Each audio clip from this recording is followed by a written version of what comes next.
Thomas ஒரு நேர்காணலுக்காக ஒரு அலுவலகத்துக்கு வந்தான். லாபி முழுக்க மக்கள் இருந்தார்கள்.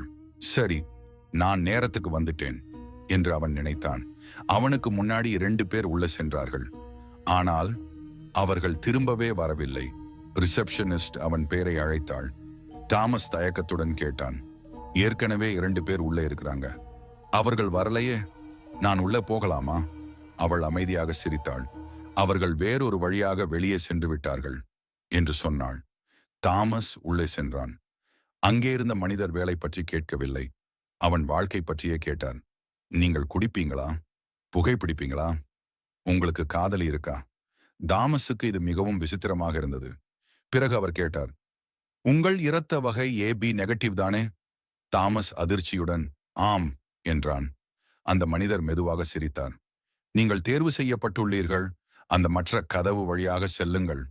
தாமஸ் கதவை திறந்தான். அது அதே லாபிக்கே வழிகாட்டியது. ஆனால் அங்கே யாரும் இல்லை.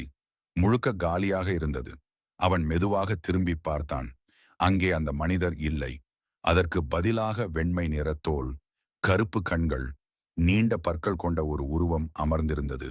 அது ஒரு வாம்பயர், டிராகுலா. அவனை நேராக பார்த்து மெதுவாக சிரித்தது. அந்த சிரிப்பிலேயே உண்மை தெரிந்தது. இது ஒருபோதும் நேர்காணல் இல்ல, இது ஒரு தேர்வு, உணவுக்கான தேர்வு. அந்த உணவு நான் தான்.